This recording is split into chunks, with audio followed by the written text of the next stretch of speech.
All right, I'm making this video to explain exactly what I want for lesson 4. Um, there's a bit of complexity to completing this particular activity, and I want to make sure that I'm very clear with what I'm hoping you're going to complete and what you're going to submit.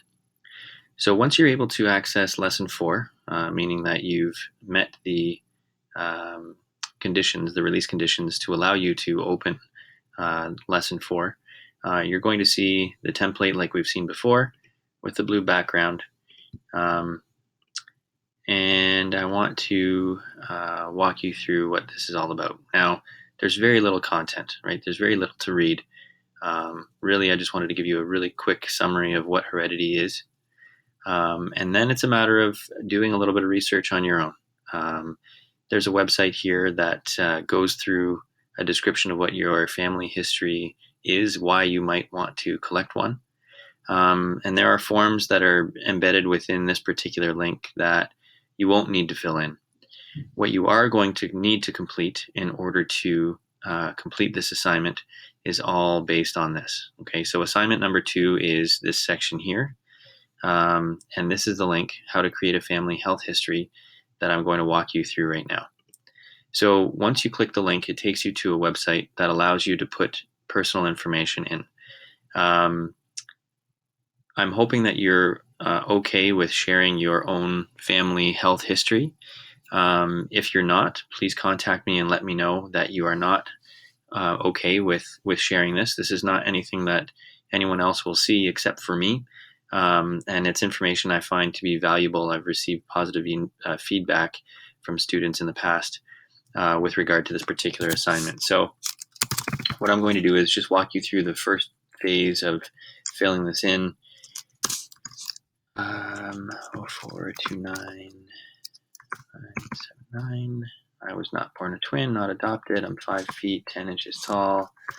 I weigh about 175 pounds.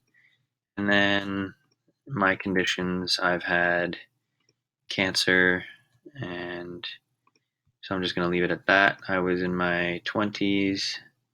I would add that here. And now I have a list for my own health information. I have had cancer diagnosed in my 20s. Now, in terms of race, check here if your parents are related to each other. That may have some implication as to how your information is gathered. But I'm white, and I'm not Hispanic or Latino, and I don't have any Ashkenazi Jewish in my background. You can add family members. I'm going to add mine. I have a brother. I have a sister. I have a son. I have a daughter. My mom has a brother. My mom has no sisters. My dad has one brother, and my dad has 3 sisters. Okay. Now what I've got is a list of information for each of the family members that have been identified, right? I have my immediate family, and then I have my dad's side of the family, my mom's side of the family. Now, I'm not expecting that you're going to fill every single one of these things in. I am expecting that you're going to do your best based on information that you have access to over the course of 1 or maybe 2 days to fill this information in. To fill it in, really click on a pencil to update history. And so read at the top, it says personal information for my mother. My mom's name is Loredana. She's female. She is living. She was not born a twin. I'm going to put her age here. She's 63.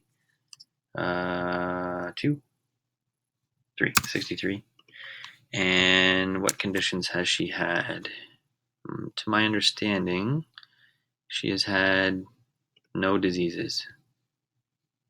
She is white. She is not any of those. And so now I have my mom. If you have any members of your family, your immediate family, who have had conditions, it would probably be helpful for you to find out what conditions they had and maybe the age when they had that diagnosis. Some family members might have multiple diagnoses.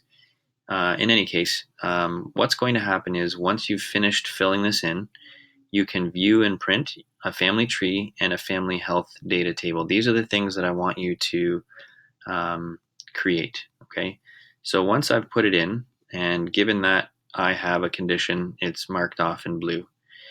With this pedigree, that's what this is called, it's a family tree, you hit print, and then you can save this, right? So to save it, depending on what type of computer you're using, you can basically just do a screen capture. On my Mac, I hit Command, Shift, and 3, and it takes a picture of the whole screen, and that'll show up on my desktop, which is right here. Okay, so that diagram, that whole screen capture is there, and that can now be submitted as part of this assignment. The other thing that I would like you to submit would be the bottom part, which is your family chart. Okay, you can save it as an image, but again, you can print it as well. And by printing, it should allow you to open a separate, oops,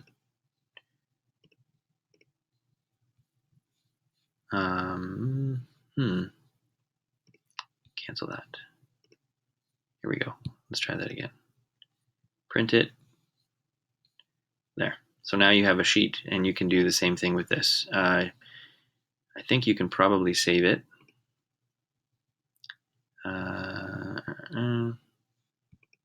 Once it stops loading, you can probably save it. And if not, you can take another screen capture, and those can be uploaded to the Dropbox for assignment number 2. Okay. In addition to that, so for assignment number 2, you have to create your family history. You're going to create your family history pedigree and the chart, and those two things, as I've shown you, can be captured through screen capture. That's going to be submitted in addition to answering these 2 questions. Okay.